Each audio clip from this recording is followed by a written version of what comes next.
a fully grown tyrannosaur weighed as much as a large truck. It grew faster than almost any predator alive today, and for millions of years it ruled at the top of the late Cretaceous food chain. But those are only the results. Today, we're exploring what it took to create the king of dinosaurs. Because every tooth, every pound of muscle, every step taken had a cost.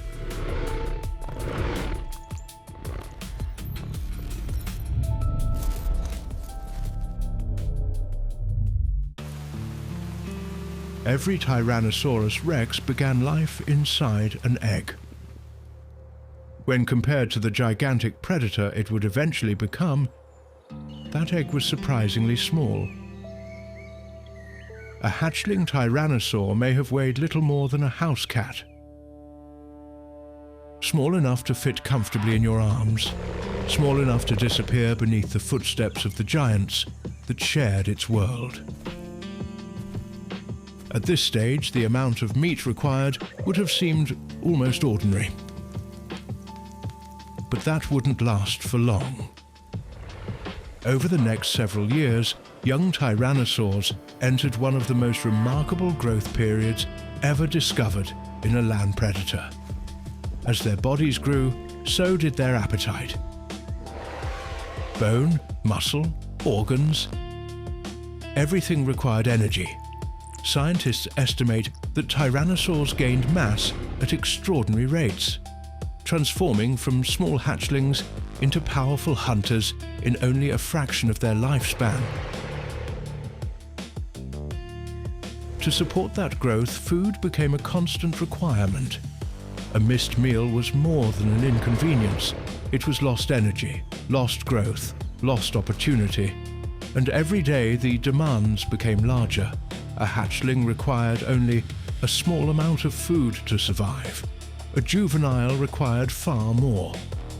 And with each passing year, the cost of building a tyrannosaur continued to rise.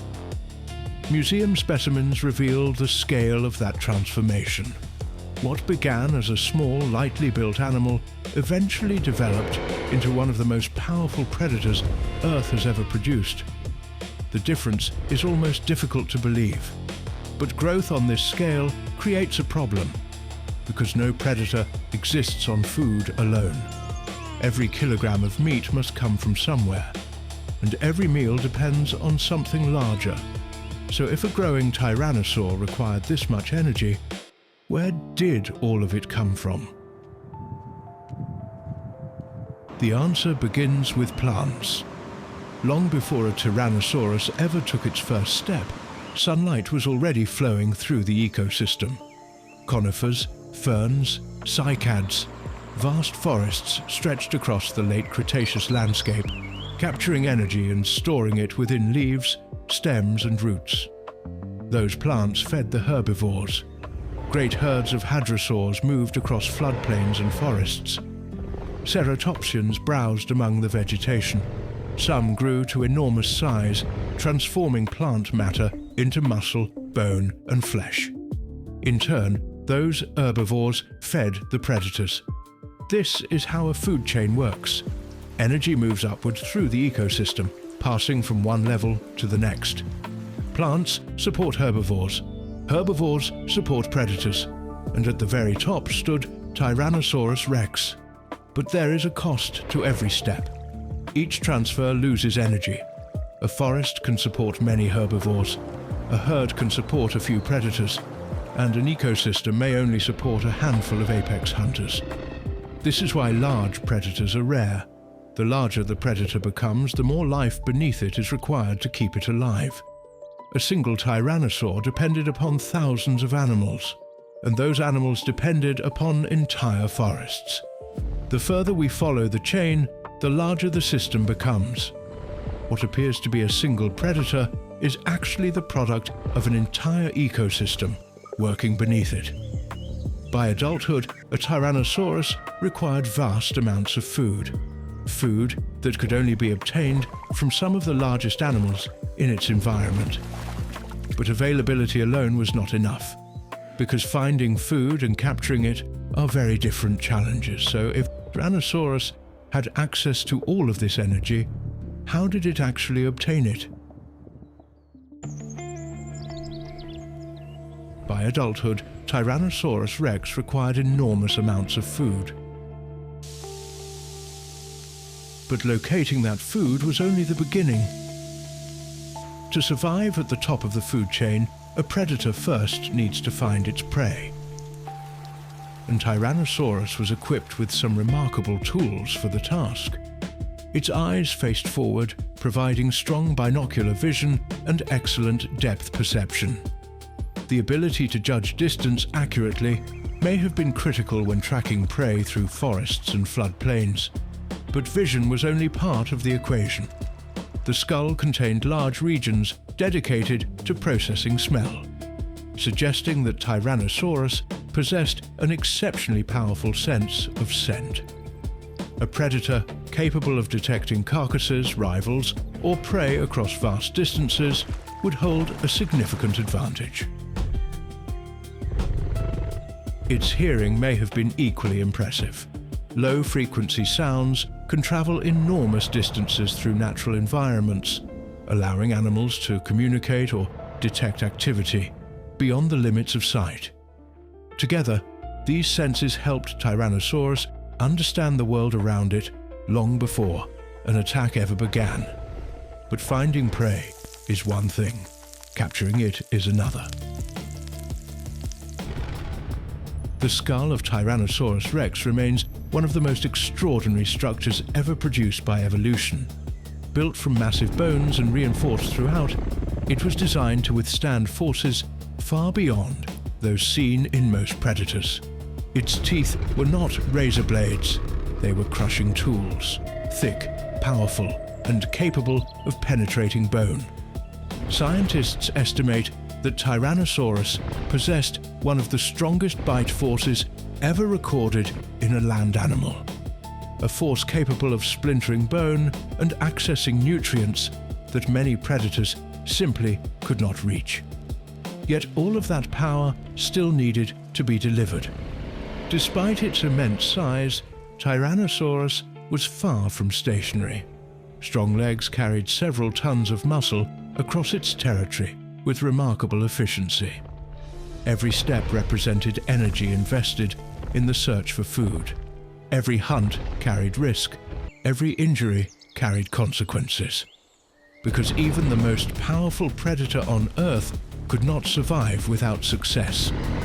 And that raises an important question. If Tyrannosaurus possessed all of these advantages, how did it actually use them?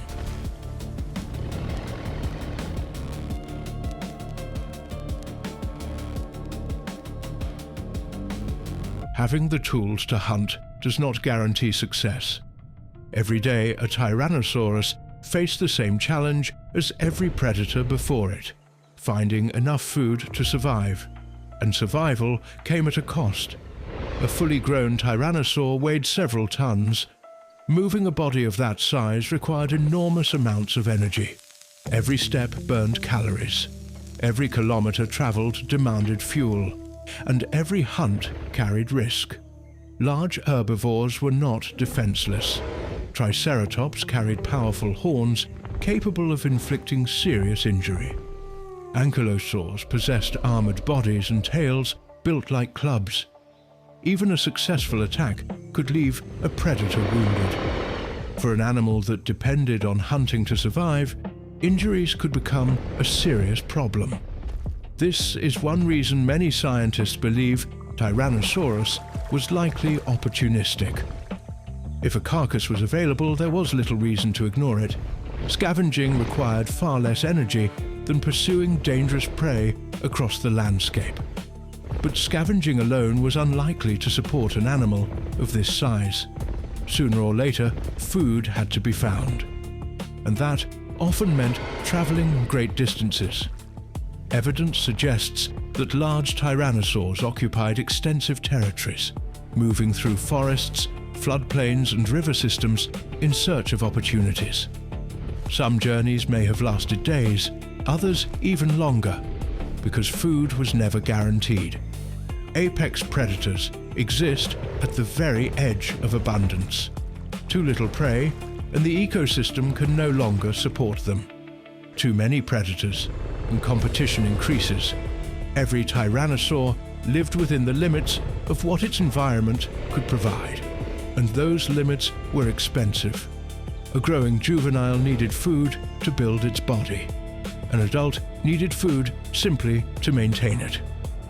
By the time a Tyrannosaurus reached full size, the cost of survival had become enormous. Which raises one final question. After a lifetime of growth, after millions of years of evolution, how much food did a fully grown Tyrannosaurus rex actually require?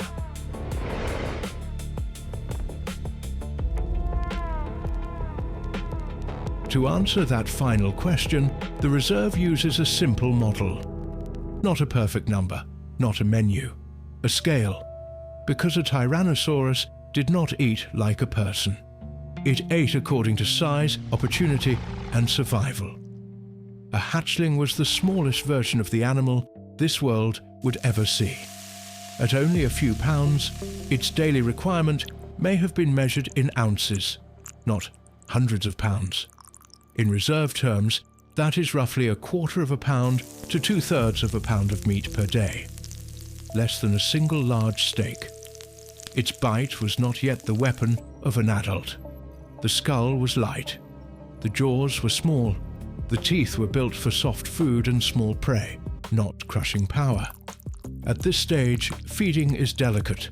A small portion, a controlled tray, enough energy to keep the animal warm, active and growing, but the numbers do not stay small for long. By the juvenile stage, the animal has changed. The legs are longer, the body is stronger, the range is wider. A juvenile Tyrannosaurus may have required somewhere around 11 to 33 pounds of meat per day, depending on age, activity, and growth rate. Now the food is no longer a small handful. It is a prepared ration, dozens of pounds at a time, enough to make the cost of growth visible. The bite is still far below the adult level, but it is becoming functional. Stronger jaws, thicker teeth, more force behind every feeding movement. This is the stage where feeding stops looking fragile and starts looking dangerous. By the subadult stage, the animal is no longer small in any meaningful sense.